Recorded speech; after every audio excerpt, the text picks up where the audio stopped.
Hi, everybody, and welcome to this week's version of Sip and Chat. For those of you who don't know what sip means to drink slowly. So for tonight, I have my water and I'm sipping my water. And usually we talk about that when having coffee with friends, and it's a very relaxed environment. This is a conversation group. I'm recording this video separately so I don't show all the students that were there tonight. But we had 11 students tonight, so now I'm sharing it with you. All right, so people ask me why I'm doing this, and I'm doing this because I want to keep in touch with my students. I want to give them some instruction for free. Not everybody can afford to pay me for tutoring, and I really like my friends, my student friends, to meet my other student friends, and I want to give them some practice speaking. So today's topic is about this guy. This is a monster, my monster. This is what I look like in the morning. Not really. But if I have this monster and I want to make two sentences, I might say these two sentences. Now, I asked people in the class to say these two class sentences, and they might have said, well, they did. They said, the monster is close, and please close the door.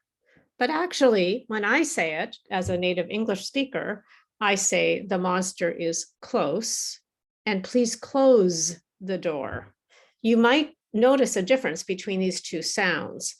The first one is close, and the second one is clothes. Sorry, close. And it's the final sound that's different. But like many words in English, you can't understand how to speak the word from looking at the spelling, because as you can see, the spelling is exactly the same. So you can't speak from looking at the spelling. So here I'm here tonight to tell you what the rule is, so you know how to speak. So what's the rule? Do you know the rule? Well, the answer is there is no rule. There is no rule. Close, the monster is close as an adjective is with a s sound. And please close the door is the verb, and it has a z sound at the end. There's no reason for this. There are other words in the English language that have different sounds. Usually these words are, sometimes these words are spelled differently. One example that was brought up in the class was advice and advise. These two words have different spelling. They also have a s and a z sound, but they have different spelling. But the spelling doesn't really help you, because advice, the first word, is the end sound has a C, and it doesn't sound like a k sound, it's a s. And the second one, advise, which is the verb, has an S in the spelling, but you pronounce it with a Z sound, or Z if you're not in the United States. So really, you can't learn how to say a word from the spelling. So let me help you a little bit more. This is often the case with plural nouns. Plural nouns. When we use a plural noun, a thing, we add an S to the end of it. It always looks like that. It's always spelled with an S or an ES, but the sounds may be different. So the topic tonight is clothing. So let's look at a couple of these words. For example, what is this? Here, let me help you with the, so you might say shoes, shoes. Here's another example. Sweaters, sweaters. Socks, socks. Dresses, dresses. These are the plural forms.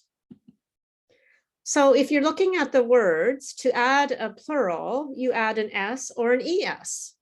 So what's the rule for whether that final S sounds like a S or a Z?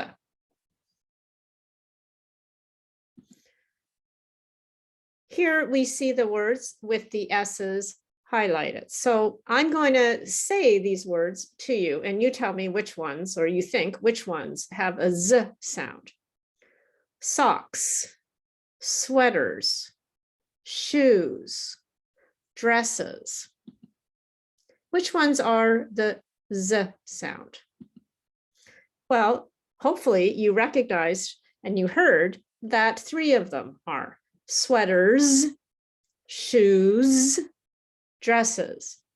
All 3 of those have a Z sound. Socks is a S sound. Dresses is a little bit different because if you look at the singular and the plural, you'll notice that it also has an additional syllable. For example, dress is 1 clap, dress, but the plural, dresses, is 2 syllables, dresses. So that's even a little bit different. So now you're probably completely confused about which ones, how do you know whether it's a S sound or a Z sound? Well, first let's talk about how to make the S and the Z sound. So I have this picture and I took it from another site, which I have listed. If you look at the way the mouth works, when you make this, think about how your mouth, your tongue, your position of your lips, how those are positioned when making this. So for example, if the word is sue, sue, where is the tongue? Sue. The tongue is behind the teeth, close to the teeth in the front. It's not at the back. And you may notice that the sides of the tongue are curl up a little bit. Sue, sue. If you look at the Z sound, there's a similar word, zoo, zoo. You might notice that it's exactly the same mouth position, but there is one difference. Sue, zoo. One of them has vibration. Sue, zoo. Which one is that? Well, it's zoo. So actually, sue and zoo are actually sister sounds. It's the same muscle movement, the same movement in your face, but there's one small difference, which is the vibration. Sue and zoo. So what's the rule? I did tell you I would help you with this. So there is a rule. I'm going to tell you the rule, and then I'm going to tell you why you can forget the rule. And I don't mean forget, but it's that it's not important to remember. Okay. And here you have to do, in order to understand this, you have to do this. That's why I have a picture of a guy holding his neck, because this is how the pronunciation works. It works based on the final sound of the singular noun. For example, I'll look at the S sound, which is the no vibrate sound. Okay, the no vibrate sound, if we, here, I'll put a, there, that's what I'm looking at. The end sound on the singular for the first one is T, T, pant, T. And you'll notice if you do this, that pant, the T sound, there's no vibrate. So in the plural, it is also no vibrate, the S sound, pants. Same thing with tops. The final sound is the P sound, P, P, no vibrate. Therefore, the plural is also no vibrate, tops, tops. Socks, the final sound, K, K, K, no vibrate. The plural is also no vibrate, socks. If you look at the Z sounds, it's the same pattern. Sweater, sweater. Let me move my, let me move this. Oops. There we go. So sweater, you'll feel that it's a vibrate sound. So the plural is also vibrate. Sweaters, sweaters. I'm going to skip trousers because it's the same final sound. Clothes, clothes. Very hard to say. Sometimes we don't even say the close, but it's all vibrate, okay? So the answer is, if the singular ends with a no vibrate sound, then the plural is also the no vibrate sound. Similarly, if the singular ends with a vibrate sound, the plural is also the vibrate sound. If the singular noun ends with a s sound, such as in dresses, so dress, you add an es, and it sounds like is, and that's the only way that your mouth can do it, because you're going to say dresses. You can't say dress, because that you just can't do it. So it's actually a natural way to pronounce dresses, dresses. Okay, so that's a special rule. You can count on that. It will always be that. If it ends with an S, then it definitely will add another syllable. Add another syllable.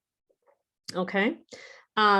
The reason you can forget this completely is because nobody made up these rules. This is the natural mechanical way that your mouth produces these sounds.